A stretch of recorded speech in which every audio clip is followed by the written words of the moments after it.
السلام علیکم۔ دیکھتی آنکھوں اور سنتے کانوں کو علی رضا کا سلام۔ آج کی ویڈیو میں اپنی زندگی کا ایک ایسا ناقابل فراموش واقعہ آپ لوگوں کے ساتھ شیئر کروں گا کہ جسے سننے کے بعد آپ لوگ بہت لطف اندوز۔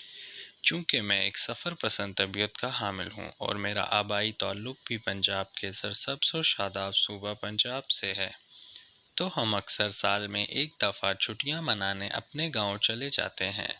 پنجاب نہایت ہی خوبصورت اور دل فریب علاقہ ہے، لیکن ایک مرتبہ ایک عجیب اتفاق کی وجہ سے مجھے وہ سفر آج تک نہیں بھولتا۔ اب چونکہ ہم ضلع ٹوبہ ٹیک سنگھ سے تعلق رکھتے تھے، تو مجھے ایک دن تھل کے صحرا میں جانے کی خواہش ہوئی اور میں اور میرا کزن بلال ہم دونوں نے ارادہ کیا کہ صحرائے تھل کی سیر کی جائے، اور ہم نے پروگرام بنا لیا۔ لیکن اس سے پہلے آج تک میں صحرائی زندگی سے ناآشنا تھا۔ چونکہ ہمارے کچھ اقارب وہاں کے ایک علاقے میں مقامی تھے، تو لہٰذا ہم ان کے پاس ہی مہمان بننے کا ارادہ کیا۔ صبح اگلے دن کے 6 بجے ہم اپنے مقام سے روانہ ہوئے اور ہمارے ساتھ ایک مقامی بھی تھا جسے راستہ ڈھونڈنے کے لیے ساتھ لیا۔ اب چونکہ ہم صبح نکلے تھے تو ہمیں کافی وقت بھی درکار تھا۔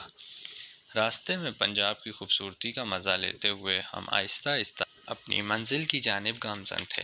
اتنا یاد پڑتا ہے کہ ہریالی کا آخری شہر چوبارہ تھا۔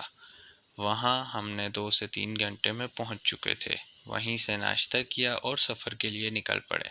یوں تو ٹرین کے سفر میں بھی سندھ کے کئی ریگستان دیکھنے کا موقع ملا، لیکن جیسے ہی ہم تھل کی حدود میں داخل ہوئے تو وہاں کی ریت کچھ عجیب ہی تھی، جیسی کہ سمندر کی ریت ہوتی ہے۔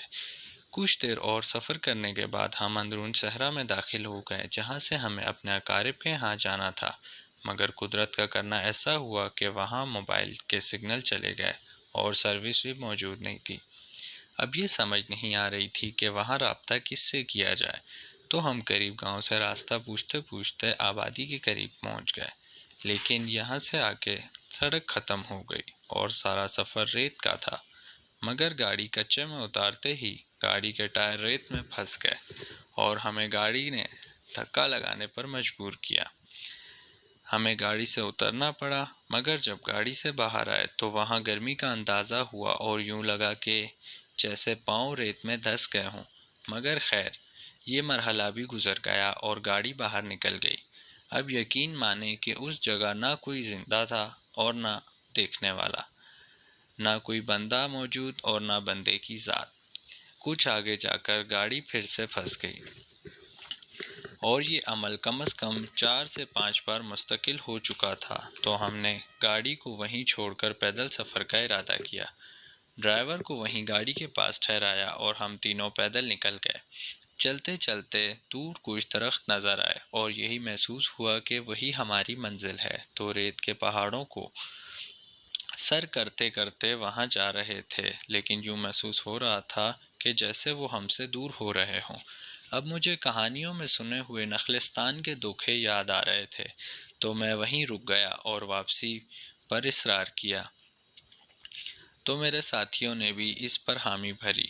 ہم لوگ قریب میں ایک پرانی سی کوٹھی کی سائے میں جا کر بیٹھ گئے اور اچانک ریت کا ایک عجیب سا طوفان اٹھنے لگا۔ اسے دیکھ کر تو میری حالت ویسے ہی خراب ہو گئی، مگر ہم نے حوصلہ رکھا اور تنہا اس سے بچ گئے۔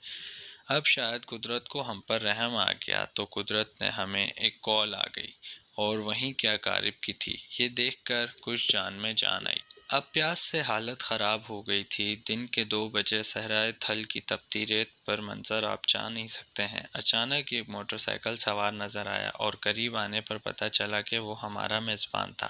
اس کے ہاتھ میں پانی کی بوتل دیکھ کر راحت ہوئی اور کافی مسرت بھی، لیکن ایسا لگ رہا تھا کہ جیسے اس کے ہم تک پہنچتے پہنچتے ہی ہم گر جائیں گے۔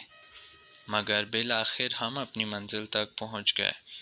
اگر آپ تھل کے لوگوں کی مہمان نوازی کے بارے میں مزید ویڈیو دیکھنا چاہتے ہیں، تو ہم اپنا ویڈیو کا نیکسٹ پارٹ اپلوڈ کریں گے، جسے دیکھ کر آپ اپنی قیمتی رائے کمنٹس میں اظہار کر سکتے ہیں۔ ویڈیو پسند آنے کی صورت میں لائک کریں اور سبسکرائب کریں ہمارا چینل اور بیل آئیکن کو پریس کریں۔